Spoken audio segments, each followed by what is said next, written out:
But if you hear it already, Mr. President, I didn't hear the others, so I'm going to ask you to forgive me and my colleagues. But in looking at these two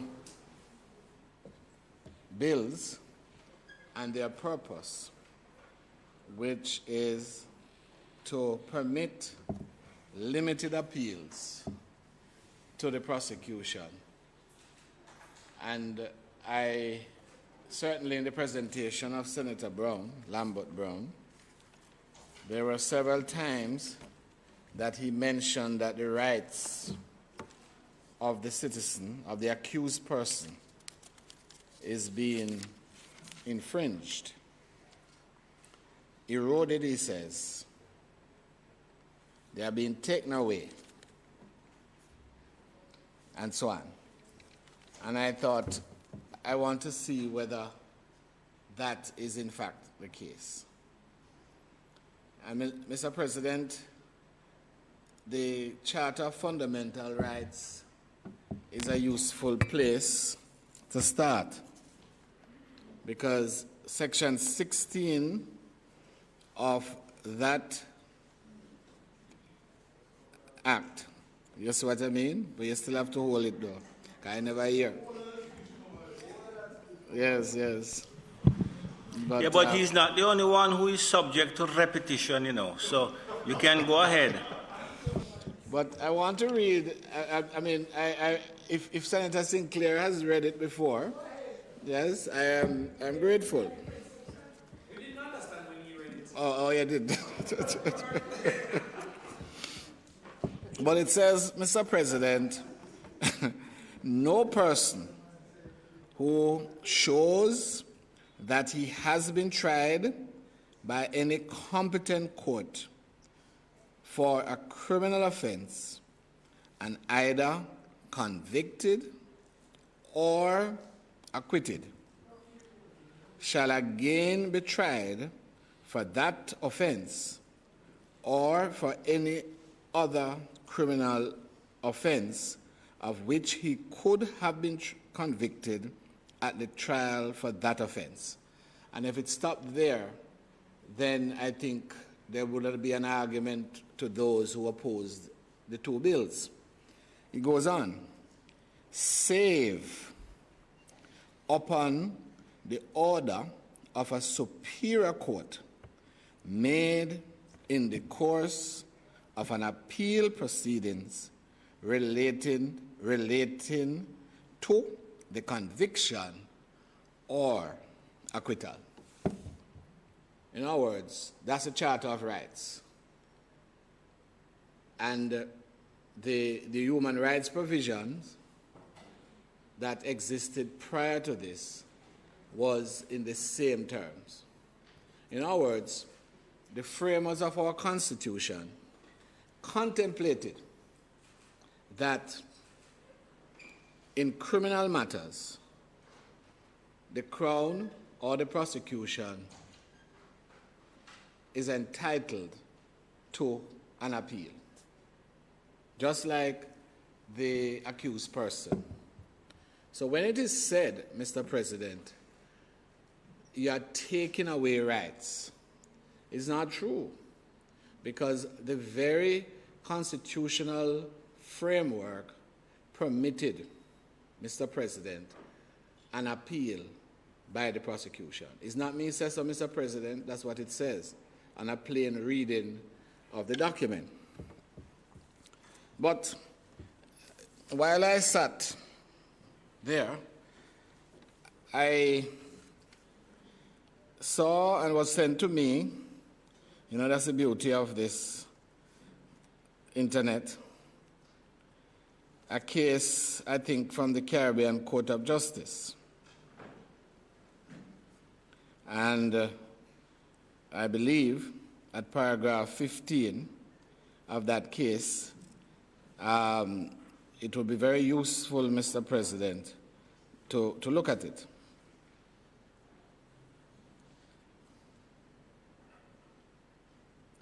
And it says,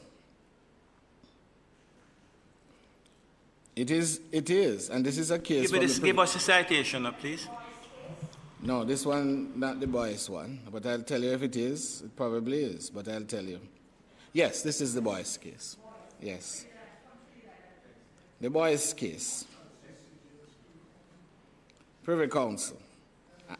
And this is from 2006, UK PC 1, the state against Boyce. Because Trinidad is one of our CARICOM partners that has introduced in some way or the other the right to appeal. The Privy Council had this comment. It is therefore not sufficient that the law at the time of the Constitution gave one a right to be immune from further prosecution after an acquittal by a jury. Section 4 entrenched only fundamental human rights and freedoms, and the question is therefore whether the old common law rule which prevented prosecution from appealing against an acquittal formed part of the due process in the narrow sense as a fundamental right or freedom. Their lordships do not think that it did. They would accept that the broad principle that a person who has been finally convicted or acquitted in proceedings which have run their course should not be liable to be tried again for the same offense is a fundamental principle of fairness. It is recognized as such in many constitutions, and those constitutions are mentioned, including, and of course, there's mention of the various conventions and that sort of thing, as well as the international instruments which their lordships have mentioned. Although their lordships would accept the contents of human rights are not necessarily the same in every country, their lordships see no reason why Trinidad and Tobago should regard the common law rule as more fundamentally entrenched than it is by neighboring states which share its common law heritage. There is nothing particularly unfair or unjust about a statutory rule which enable an appellate court to correct an error of law by which an accused person was wrongly discharged or acquitted, and order that the question of his guilt or innocence be properly determined in accordance to law. So what I'm saying, Mr. President, that the argument that somehow or the other that the bills are unconstitutional, they are depriving the accused person of, and it is, as I remind my colleague, Senator Motley, that I wasn't here when everybody was speaking. I'm addressing some of the arguments that I've heard, and it may well address some that were made here. But it is certainly not unconstitutional. The Constitution expressly allows an appeal in the case of a situation where the accused person has been acquitted. And then we have signed a number of conventions. Article 14(7) of the International Covenants on Civil and Political Rights, Mr. President, for example, states in part, no one shall be liable to be tried or punished again for an offense for which he has already been finally convicted or acquitted, in accordance with the law and penal procedure of each country. And similar provisions are found in the American Convention on Human Rights. Jamaica is a party to these.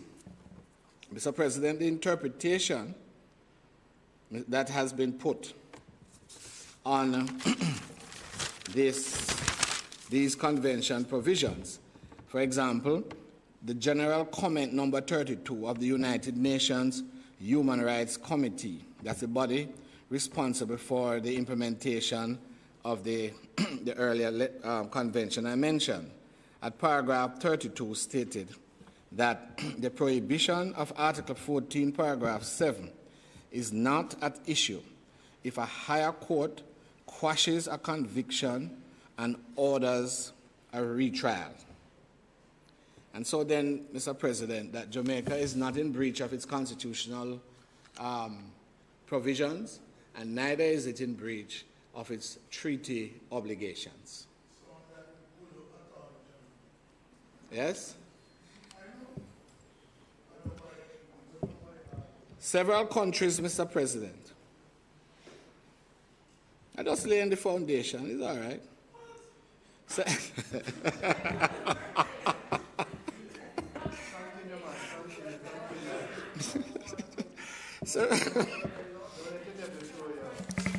Yes. Several countries, Mr. President, have already enacted appeals with respect to acquittals in one form or the other. I'm not talking about non-common law countries, because the civil law countries, Mr. President, never had a problem with this at all. In the civil law countries, like France and whether the Netherlands and so on, they always had a system where they had a right of appeal, and their right of appeal took the form of an entire review with witnesses and everything, Mr. President. So the civil law countries never had a problem with this issue. However, many of our Commonwealth colleagues and friends, Singapore, for example, prosecution may appeal against the acquittal of an accused person, a question of fact or law, mixed fact or law. Similarly, Mr. President, in Nigeria, yes, and several CARICOM countries, Mr. President, it has been enacted and permitted, including the Trinidad and Tobago, as I have mentioned.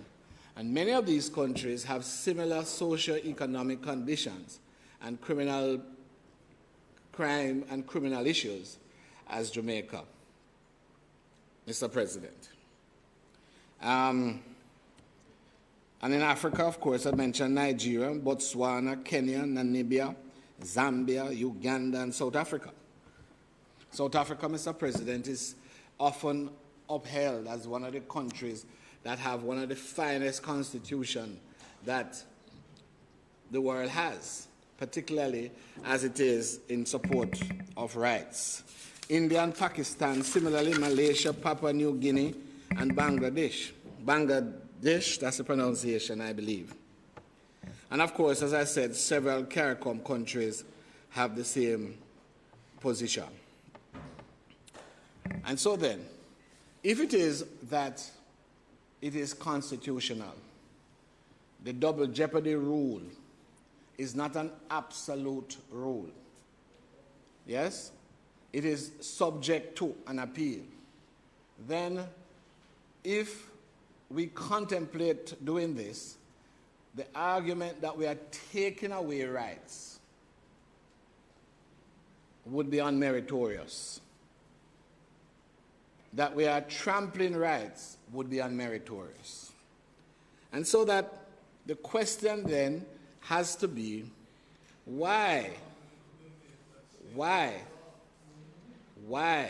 should we put in a limited way the possibility of appeals against acquittal? You see, as they used to say, and they still say, one hand can't clap. In their society, justice is to be given to the accused, and justice is to be given to the victims. It can't be one way. Some of the most egregious errors have happened where men, particularly, have been, in fact, released in circumstances where they ought not to be. And those who suffered found that they do not have any comfort or any provisions to deal with their situation.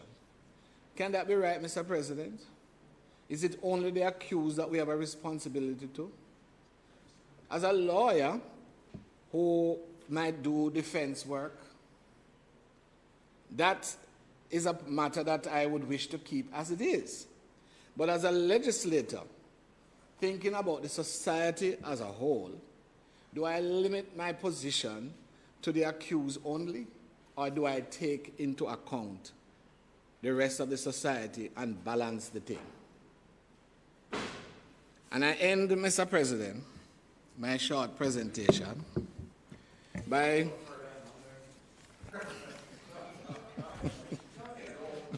What did you say?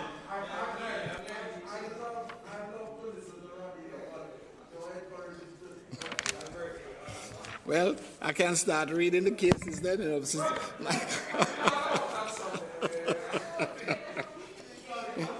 we might have to pick it up another time, another place. Yes. Yes, he has become quite an entertainer. Nonetheless, but the topics are not as, upright as this, unfortunately. But anyhow, the case from the Caribbean Court of Justice, arising from Belize, Mr. President, the Queen against Flowers, and that is 2020 CCJ 16 AJ BZ. The question arose as to whether in murder cases tried by judge alone, because the Parliament in Belize removed jury trials in murder, and then they wanted to introduce appeals for acquittal in such cases. And that was challenged. And the court dismissed the challenge, upheld the right to appeal in such circumstances, and much of the same arguments I'm putting today, that the Constitution of Belize permitted it.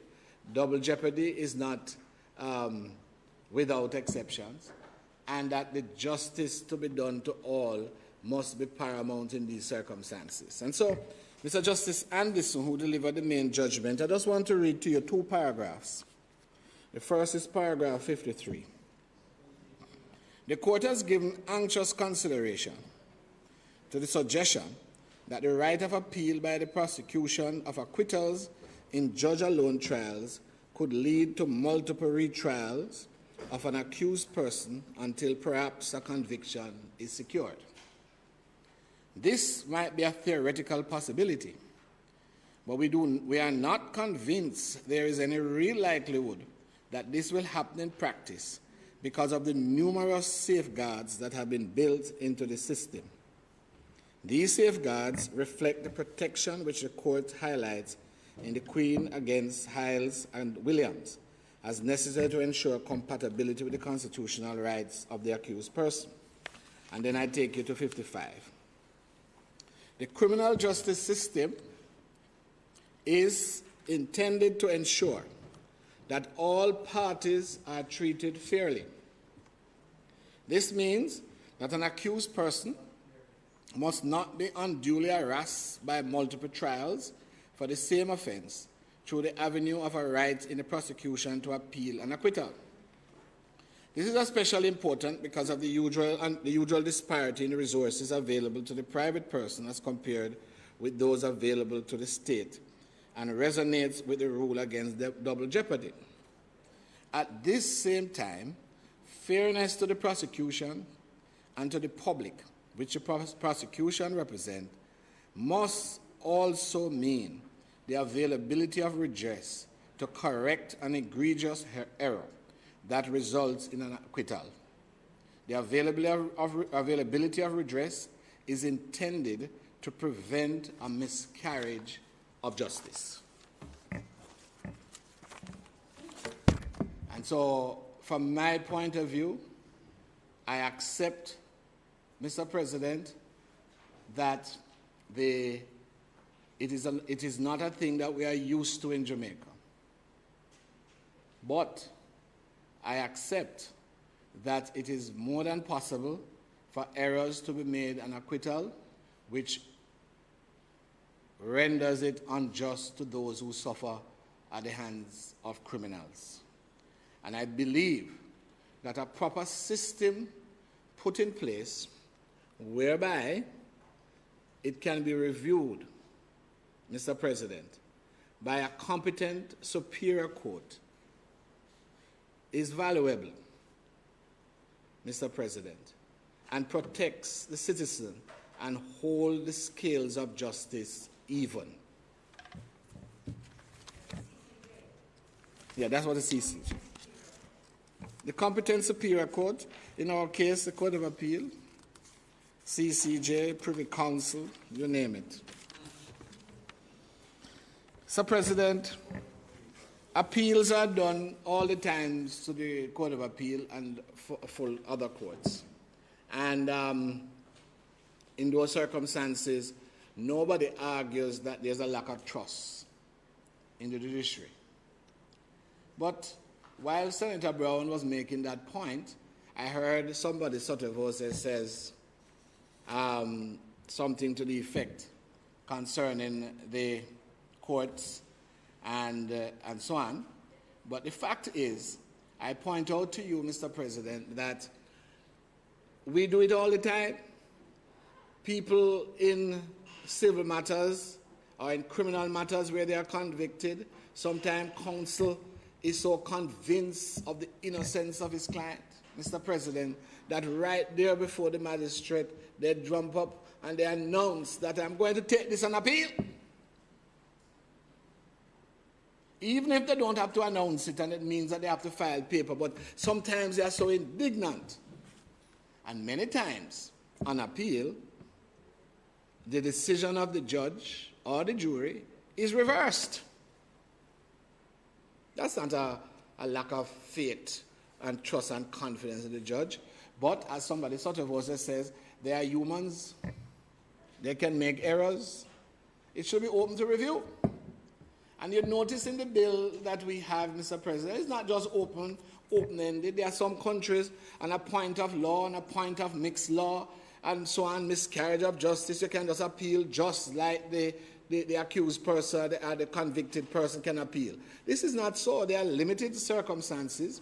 It requires, in certain circumstances, an application for leave, and even when the court sees that there is some error, it doesn't follow that they're going to order a retrial. They have the discretion what is the appropriate remedy to keep the balance of justice even.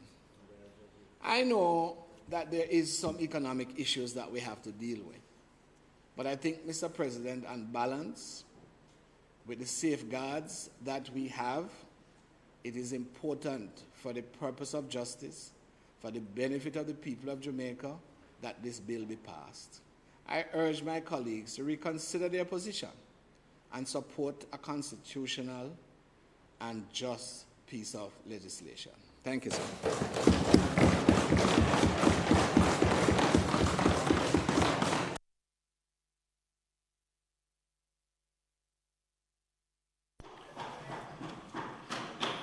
Thank you.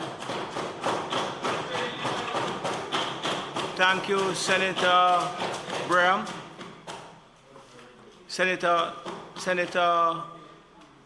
Minister, I think you can go ahead. Thank you, Mr. President. Mr. President, I just want to say how much I very much appreciate the presentation made by Senator Graham. I regret that I wasn't present for all of it, but certainly his depth of knowledge, his clarity of expression never fails to impress and to settle outstanding issues in the minds of people. So I want to thank him for his presentation in particular, although I thank all colleagues for their contributions to this bill. I just want to touch on some of the issues in closing, Mr. President, because we had started with the question being asked by more than one presenter on the other side as to the necessity for the bills, a question as to why and why now, and an assertion that there's no data to justify bills which seek to grant the rights being granted under this bill or these bills. And I just want to reaffirm, Mr. President, that while database decision-making is certainly always the best, this is not the only way in which sound decisions can be made. And it is quite clear Jamaica is a country which doesn't gather all the data we require in respect of everything. And certainly, even the cabinet of the former Prime Minister, Portia Simpson-Miller, had recognized that there was sufficient understanding of the circumstances in which our justice system functions, that the granting of a limited right of appeal to the prosecution was appropriate. So this discussion, this decision, this recognition that it is needed in the balance of justice, as just pointed out once more by Senator Braham, is recognized across administrations. And in fact, it was even acknowledged by the Leader of the Opposition in his presentation in the other place, in his open remarks, that this is why he, as Minister of Justice, supported and brought 2 cabinet decisions to the then cabinet as Minister of Justice for consideration. So just to say that this matter is not a new one, just to reiterate for the record, and there is no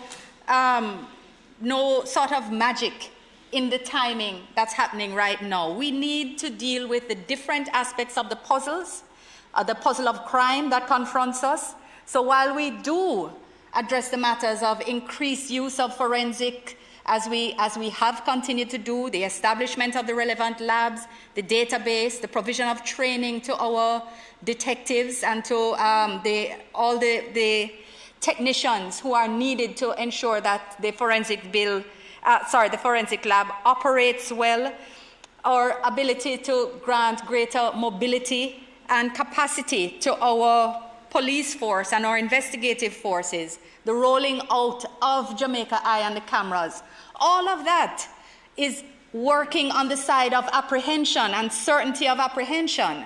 But it's not the only aspect. So we have to deal with the different pieces of the puzzle. And this one is on the side of the justice system. And it is on the side of giving the victims a voice through the state. And as Senator Braham most correctly said in his closing words, certainly when we look at the society, when we ask of the society and we ask of the state, must it be that the state only has an obligation to the accused? Do we not have obligations as well to the rest of society and to the victims? The answer is certainly yes, Mr. President. We do owe it to our victims to ensure that where errors are made and that where new evidence presents itself and where there are administration of justice offenses, that the prosecution must have the right of appeal.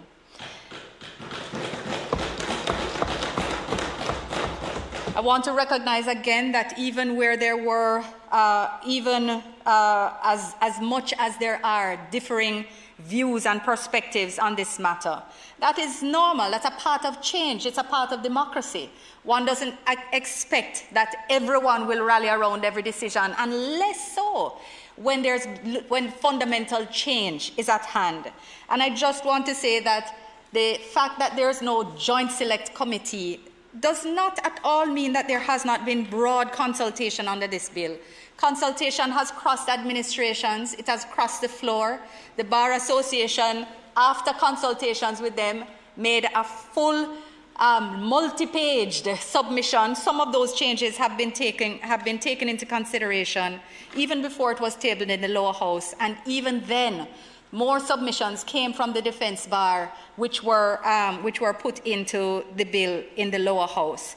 So it's important to recognize that every bill will not have a joint select committee, and that does not prejudice the function of both houses of parliament to deliver balanced bills in the interest of peace and good governance of Jamaica. It's our role. And it does not mean that you have to have a joint select committee at every point. Good, solid and wide consultation was had on both bills, and changes were made as a result. And thus we find ourselves here with the best effort at a balanced bill. Senator Braham, you had said you weren't sure whether persons had spoken to questioning the view of the judiciary. And it was very much stated earlier in the presentations from the other side. And there was even the suggestion that the bills are encroaching on the separation of powers. And maybe this a sort of desperate effort to create a divide between the government and the judiciary by saying that they are being questioned and their capacity is being questioned. So, but I would say, Mr. President, that it's quite recognized, quite easily recognized, that judges can err. They are human. And in fact, I would be very afraid of the judge or any person indeed who thought or asserted that they will never make an error. Humanity is fallible, and that's a reality. And there's nothing wrong with it, which is why appeals are a part of the system.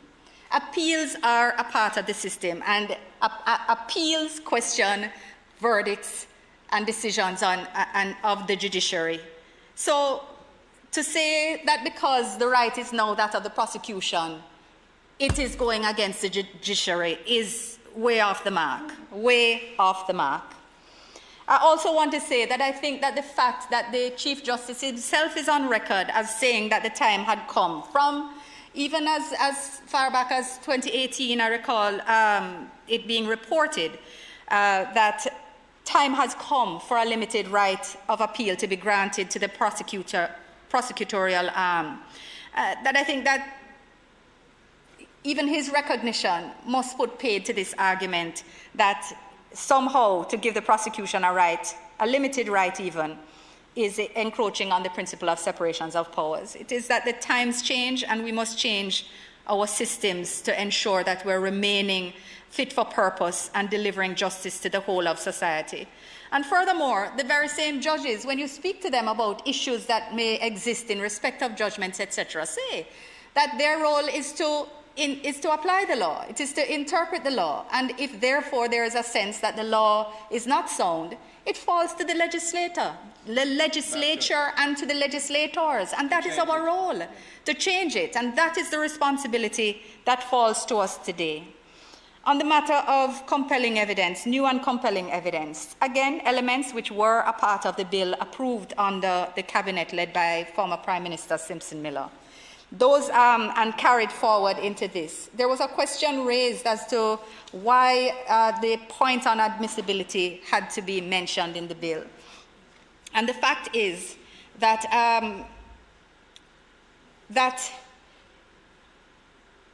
there have been rulings in the courts overseas that have recognized, that is in jurisdictions where they have adjusted their law to grant the right of appeal, that new evidence that evidence that has been rendered inadmissible at trial can be considered new evidence in certain circumstances, where it is a finding of the court that the evidence was wrongly excluded on a basis other than its probative value, etc., which are, as was pointed out, appropriate considerations, that it can be inserted at the point of appeal once the court accepts it. And so there's a particular UK Court of Appeal case which found that evidence to which was now available to be used, but which was not used, may also constitute new evidence. And DNA match evidence was now available, but was wrongly ruled as inadmissible by the trial judge, and therefore not considered by the jury. And on the application to the Court of Appeal to permit a retrial, the new evidence was admitted. It was found that in the interest of justice and under the interest of justice requirement, evidence which was not available to be heard by the jury, so available to be used but could not be used, could be considered new evidence for the purposes, and therefore it was felt that it would be better to be clear and codify that aspect of case law in the bill. On the question as to the position of persons who bring private prosecution as judicial officers, of course that occurs as a result of their being defined as prosecutors so that they can appeal.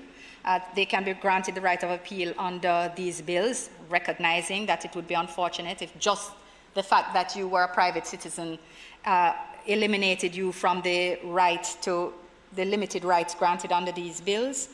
And then those persons are all considered judicial officers for the purposes of this section. If you read the chapeau, it doesn't actually it doesn't make them judicial officers at large. It is for the interpretation of this section. And what that does is not only allow them to appeal, but it also protects them under the administration of justice offenses. Those administration of justice offenses can include actions against judicial officers. So the intimidation of the clerk, intimidation of whoever is prosecuting, those are offenses as well that can affect the administration of justice, and therefore it was felt that they should benefit from that protection as well. And it doesn't apply across the entire Act. The question was also raised as to whether bail, what was the position on bail. So as you see in the Parish Court bill, the existing provision in respect of bail carries over, but the matter is silent, or rather the Appellate Judicature bill is silent on that matter.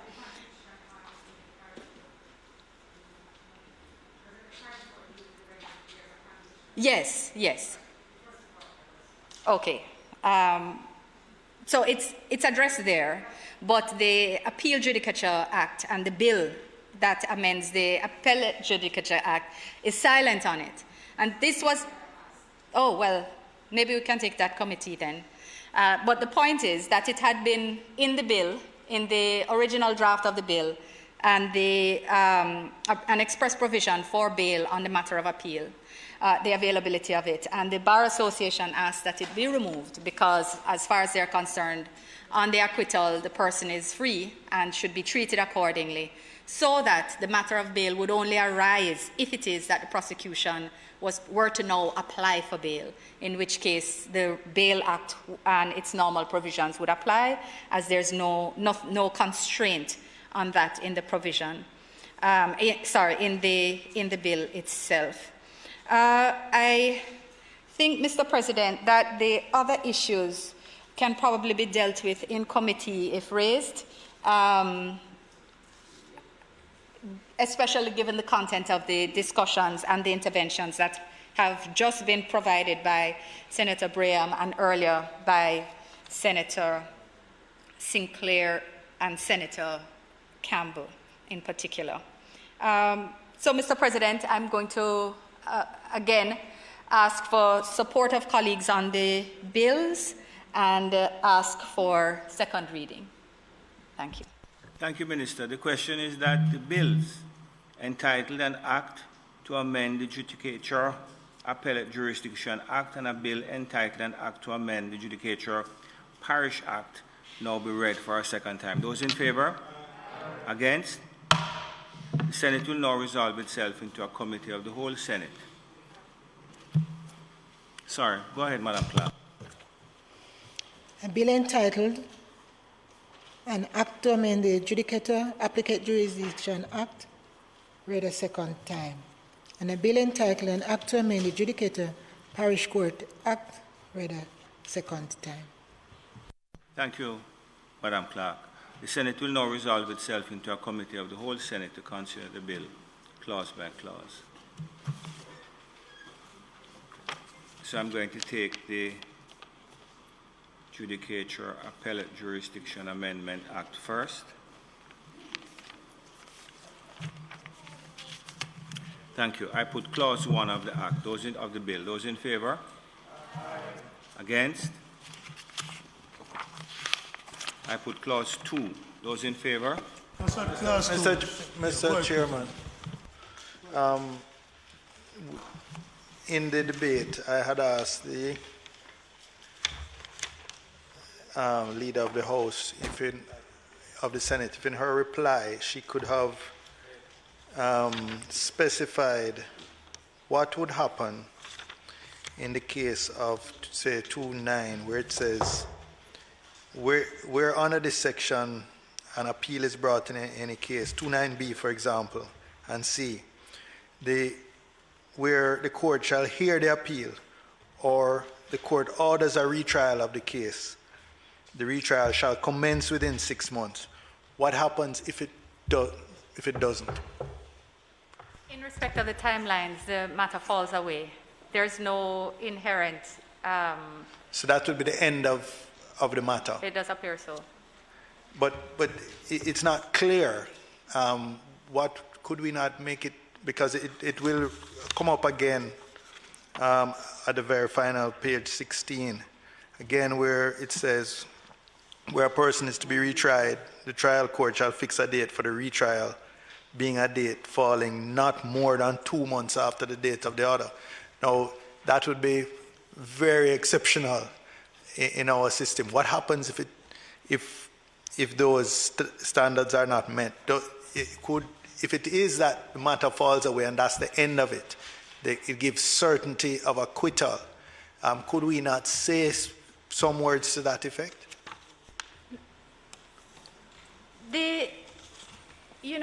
There's a concern sometimes that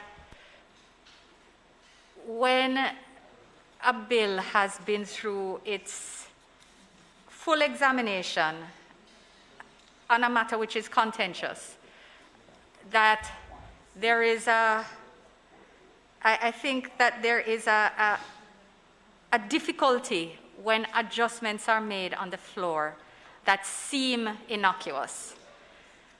There's a scheme to the Act where there are essentially 2 parts to both bills. There is the matter of the appeals on the administration of justice offenses, where once the Court of Appeal grants the leave of appeal for administration of justice and sentencing those, then the Court of Appeal has 12 months to hear the appeal after the date the application was made. And then for points of law, it's 12 months after the date of the appeal is brought, the date that the appeal is brought.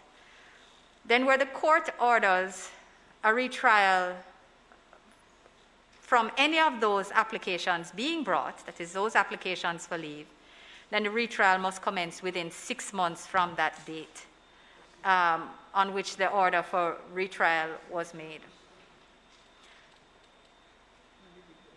In the second part, for new and compelling evidence, then the time limit is where the Court of Appeal rules that the matter is to be retried. And then the trial court must fix a date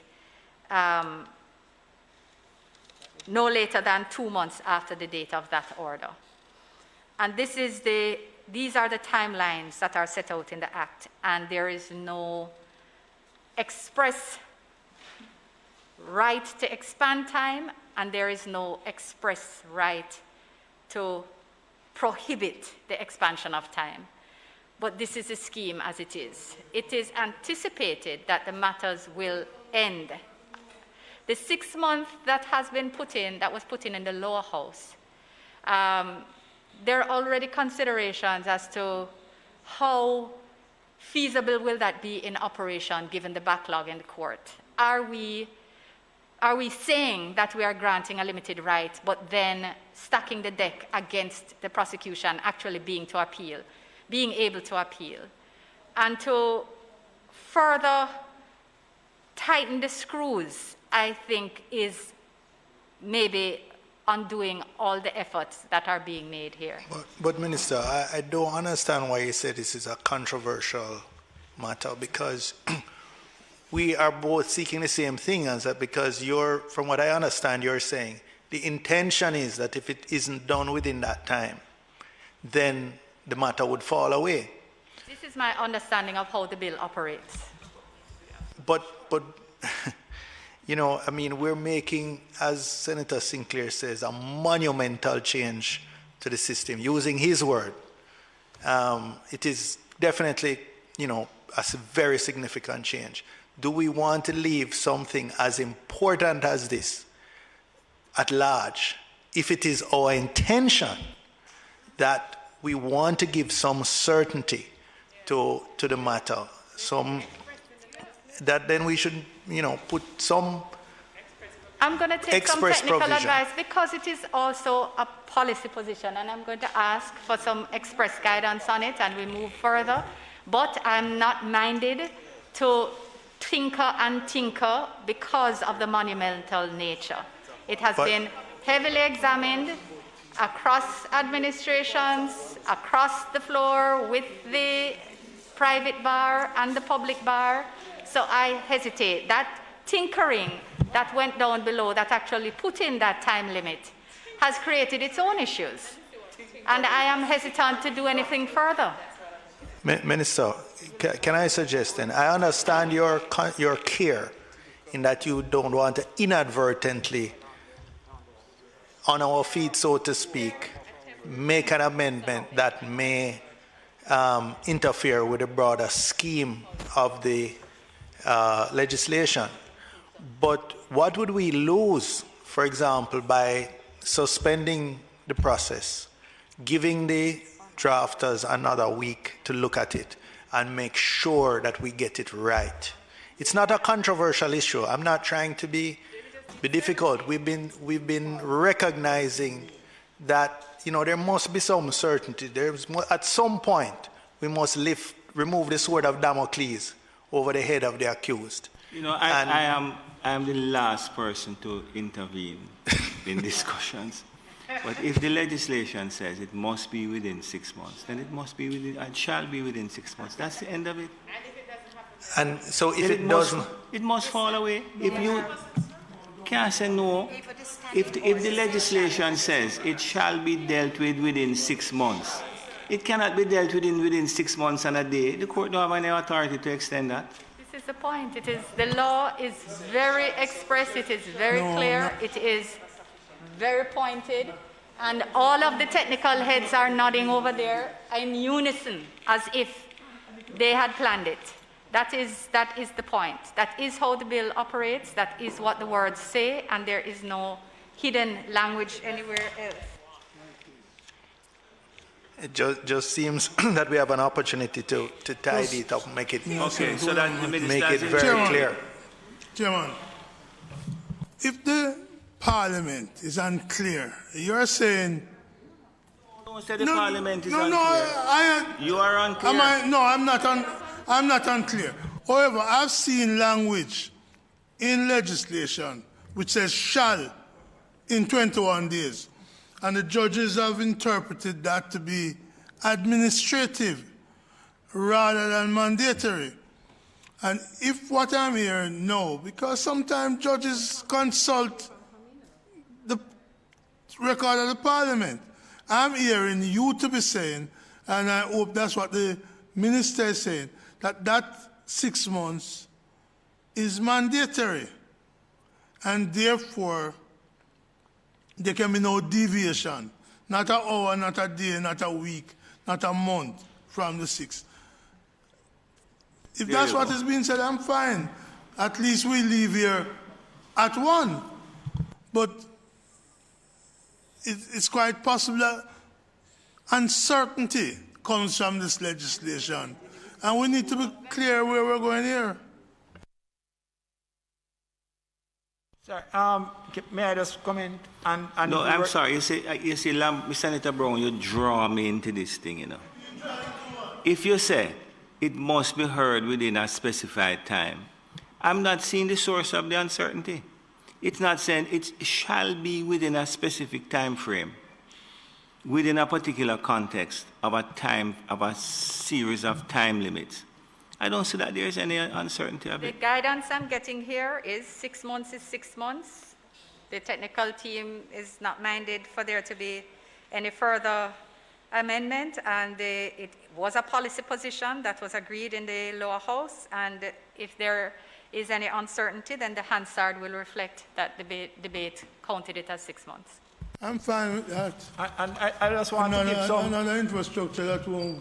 I just want to give... Within the same legislation, Leader and Senator Brown, if you're looking where they spoke to time again in respect to notice, if you notice to be given of the appeal. What page or clause are you looking at? That would be page 4, and we're looking at 3, where it says that they are referring to time.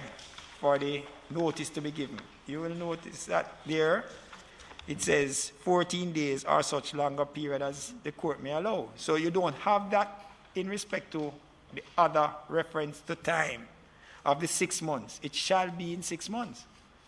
So obviously that was part of the consideration, and you notice that they have written it one way there. It is not written in the same way. So, Minister, I think you want me to put the clause? Should I put the clause? I would appreciate it, Mr. President. Thank you very much. I put clause 2. Those in favor? Aye. Against? I put clause 3. Those in favor? Aye. Against? I put clause 4. Those in favor? Aye. Against? I put clause 5. Those in favor? Aye. Against? I put clause 6. Those in favor? Just on 6, I just want to make it clear that the views expressed by the ayes doesn't meet my support. So I'm sorry. My silence, my not saying aye, I want it to be read as me saying nay on the bill. That's unique. But retroactively, you're asking that your silence be recorded as nay. I said it when I spoke. You were one of those. No doubt. I put clause 6. Those in favor? Aye. Against? I put the title and enacting clause. Those in favor? Aye. Against? Ayes have it. I move on to the Judicature Parish Court Amendment Act. Just get that out here. I put clause 1. Those in favor? I oppose this bill too, sir. So I just want that to be clear. Senator Brown is asking that the record indicate that he is in opposition to this bill as well. That is correct. I don't want no retroactive. No problem. I put clause 1. Those in favor? Aye. Against? I put clause 2. Those in favor? Aye. Against? I put clause 3. Those in favor? Aye. Against? I put the title and enacting clause. Those in favor? Aye. Against? The question is that I do report the bill as having passed committee stage. That is to say, a bill entitled An Act to Amend the Judicature Appellate Jurisdiction Act passed without amendment, and a bill entitled An Act to Amend the Judicature Parish Courts Act passed without amendment. Those in favor? Against? I do report the bills of having passed committee stage, that is to say, an act to amend the Judicature Appellate Act passed without amendment, and a bill entitled An Act to Amend the Judicature Parish Courts Act passed without amendment. Minister? Mr. President, might I ask that the bill be read a third time? Thank you, Minister. The question is that the bills entitled An Act to Amend the Judicature Appellate Jurisdiction Act and a bill entitled An Act to Amend the Judicature Parish Courts Act be now read a third time. Madam Clerk. A bill entitled An Act to Amend the Judicature Appellate Jurisdiction Act read a third time and passed. And a bill entitled An Act to Amend the Judicature Parish Courts Act read a third time and passed. Thank you very much. Minister, the motion for the adjournment? Yes, Mr. President. Mr. President, it is not intended to do any further business today. It's okay, it's okay. Thank you. On the motion of adjournment, we had, in fact, two presentations, one from Senator Sapphire Longmore in relation to Mental Health Awareness Week, and one from Fraser Binns in relation to an environmental matter, specifically the tree planting day that was observed last week. Senator Fraser Binns has indicated that she would no longer make her presentation this afternoon.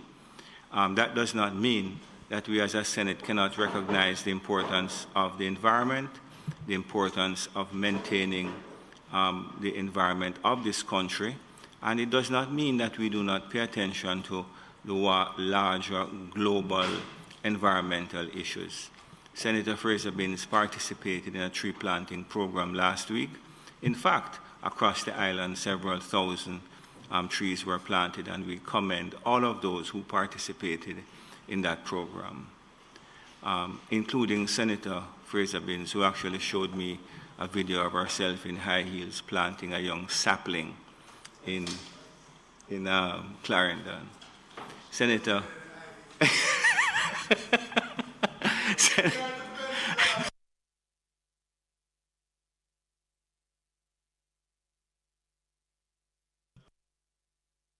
recognize Mental Health Awareness Week.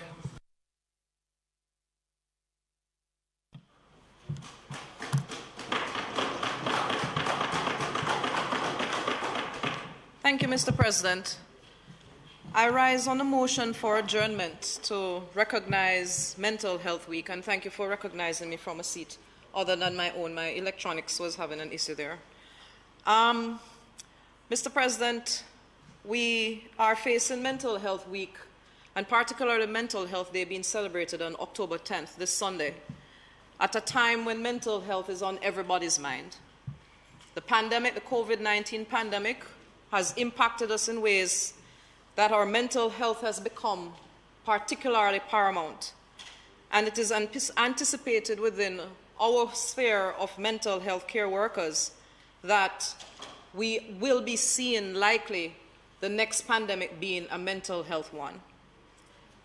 Throughout this week of activities, there will be a number of regional health authorities, the southern region, the northeastern region, the northern region, the southeastern regional health authorities, all will be spearheading different, and of course western region, will be spearheading different activities, the schedule of which is actually available, and I will here recognize the Jamaica Psychiatric Association social media pages where the schedule of activities are there. But I want to specifically highlight the effort of Mr. Andre Wellington, who is Dean of Discipline at Alston High School in Northern Clarendon, who is a patient diagnosed with schizophrenia and has submitted an article that was published in the Gleaner, basically advocating for better understanding and treatment of persons diagnosed with mental illnesses. And I celebrate his bravery and his advocacy as part of his mental health effort at this time, Mr. President. Mr. President, COVID-19 has brought on, as suggested by a study from the Northern Caribbean University, increases in substance use. We have seen from March 2020 onwards, globally, and also here in Jamaica, we have seen increased incidences of anxiety, depression. In some countries, it has even doubled. Periods when the highest rates of mental stress were reported were correlated with the intensifying COVID-19 deaths, Mr. President. And we are all, especially now, affected by the grief and loss that is associated with COVID-19. Across countries, the mental health of unemployed people and those experiencing financial insecurity are worse, especially for the general population. A trend that predates the pandemic but seems to have been accelerated in some cases. Mental health services, Mr. President, were already overstretched before 2021. But this administration, by the Ministry of Health and Wellness, has sought to respond. Their data reflects that there has been increased need and the usage of mental health services in clinics. We have seen increased uptake of telemedicine services, helplines, and Mr. President, now I must recognize the introduction of the new helpline for children and children of abuse. Dial 211. Our children are particularly vulnerable at this time, and I celebrate that we have instituted this helpline for our children, and that's 211.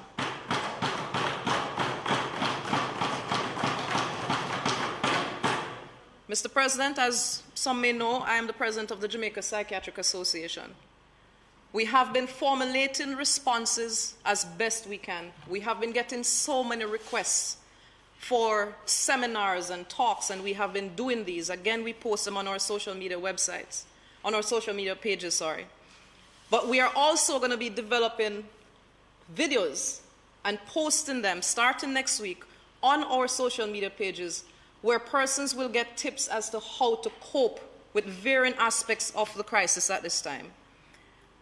Coming out of requests for persons who are elderly, persons who might be having suicidal thoughts, especially the grief response at this time when we are not able to normally grieve and mourn the loss of persons that we lose. The JPA is seeking, because of the amount of requests, we said, you know what, let us create these videos, let us put these out there so that people can access them at any time. But Mr. President, I'm a psychiatrist, and I'm in a unique position at this time, being in this position in the Senate and directly seeing some of the consequences that we're seeing within this mental health services. My personal prescription, and this is the thing of being a psychiatrist, it's not a prescription, it's not just medications, but we formulate specific treatment plans that encompass a holistic approach, Mr. President. And we take it within the medical, within the psychiatric world, we say it's the biopsychosocial and spiritual approach to solving a person's issues. But in this forum, I will say there are 4 dimensions to health that we consider: the mental, the physical, the social, and the spiritual. And at this time, Mr. President, especially during COVID-19, the physical, as we know, our exercise, keeping healthy, keeping physically fit, is beneficial. One of the great stresses that is associated with this pandemic is the unknown of if you get COVID-19. There are measures that you can do. Your diet, as I have said before, immune boosting with vitamin C, D, zinc, the turmeric and the ginger tea and the thyme tea. And let me caution here that you don't just go unwarrantedly go pick some bush and say your immune boost. Seek advice. Don't just go boil a bunch of tea because you have issues that you can have with your kidneys and your livers, and you don't want to complicate the situation. But there are safe ways. Mr. President, just earlier yesterday, there was a publication in the journal Brain, a highly scientific journal, that recognizes a genetic link between the risk for Alzheimer's disease and severe COVID-19. This was by Magulasi and Graham et al.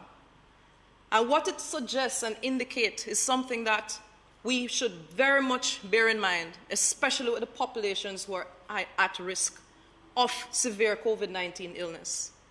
Let us specifically, especially at this time, seek to vaccinate, especially our persons who are elderly.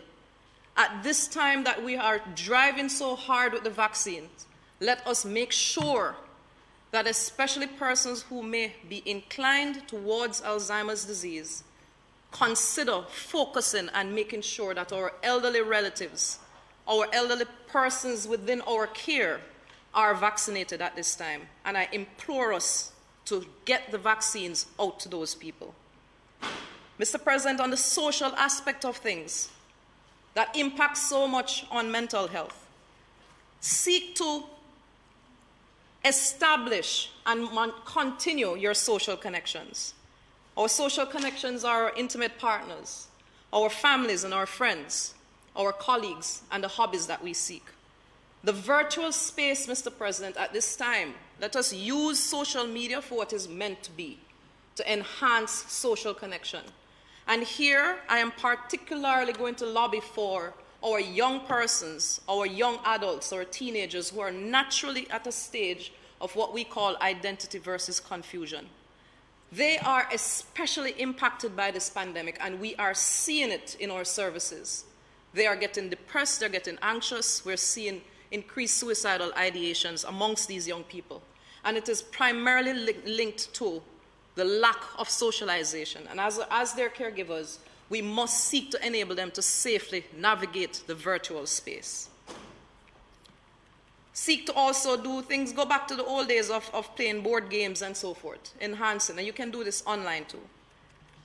Mr. President, when we go through trauma, And that is what the COVID-19 pandemic has basically come with.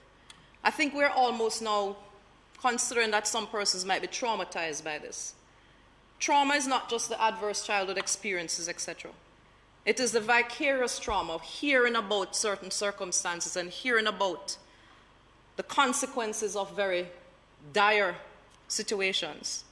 The bills that we passed earlier today is seeking to alleviate, when we see to justice being done, it is significantly contributing to reducing the traumatic effect of some of the heinous crimes within our society.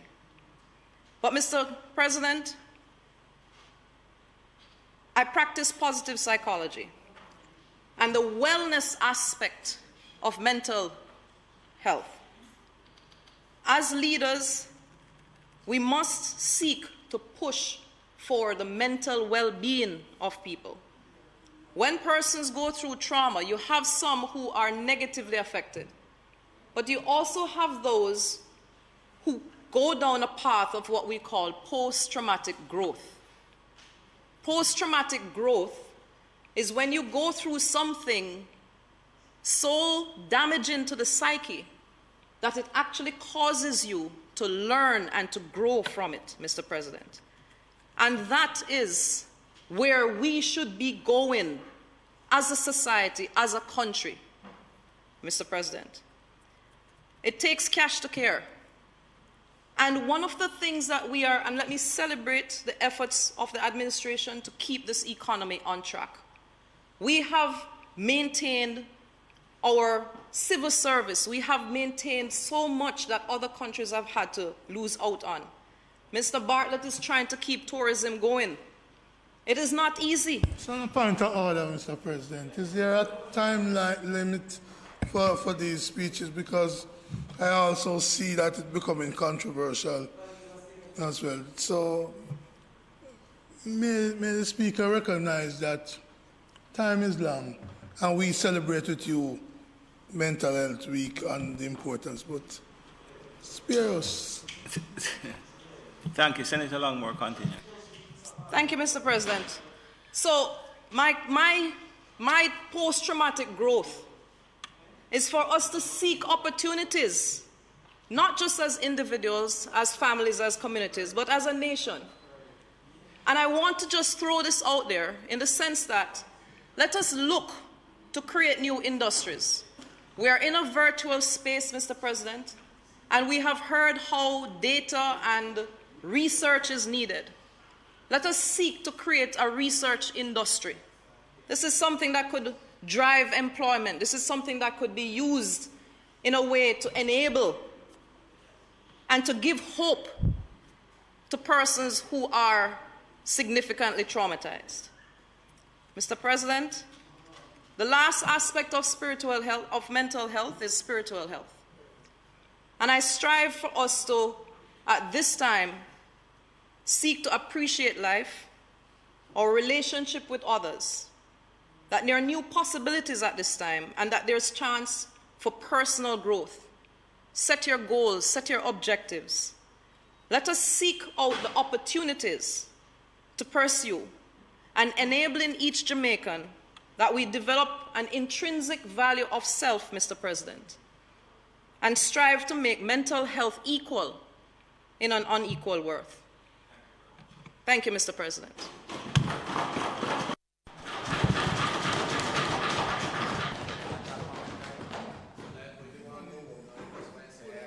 No. Thank you, Senator Sapphire Longmore. Senator Allen? Thank you, Mr. President. Always a pleasure to see you. Thank you, sir. In person.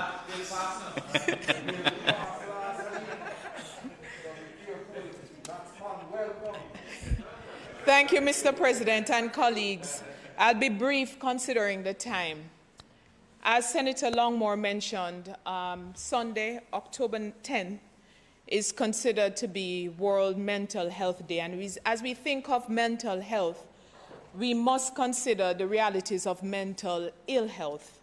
And many in our society today are faced with the inability to cope with stresses that we are facing prior to COVID and even more so since COVID. The fact is the extent to which we are all trying to balance our lives and balance the stress of the unknown, the deaths around us, and just the economic impact that COVID has had on our lives is a little too much to bear for many of us. I grew up in Montego Bay, where the stigma of the 10th floor at Cornwall Regional Hospital has caused many to go without seeking treatment and getting this necessary attention that they need and deserve. And that has caused a strain in so many ways in our society. Every October, we don the color pink for breast cancer awareness, and we do it with ease. We hope that we get to a place where we can acknowledge the fact that so many amongst us, so many of us, are dealing with mental ill health. And we must be getting to a place where we celebrate and recognize them by making it easier for us to wear whatever that color is. We must work towards green. No. We must get to a place where our legislation or policies in our workplace make it very easy and without stigma for people to seek help, so that they're not ostracized when they come out and speak to the concerns and the issues that they're working with and living with. So I commend that teacher that Senator Longmore spoke of. And as much as possible, the more we see people being able to come out in this way without being given the funny look or being considered incapable of being members of society, the better off we'll be as a nation. I therefore look forward to the day when Jamaica is truly the place that will allow people to speak freely of their mental ill health and mental uncertainties at different times, because that is the only way we are guaranteed to have the kind of place that we truly want to have families work and live and speak of in the way that we speak of Jamaica in the 2030 vision. So I celebrate with all of Jamaica and the rest of the world World Mental Health Day, and I look forward to when it's no longer a stigma to say so. Thank you, Mr. President.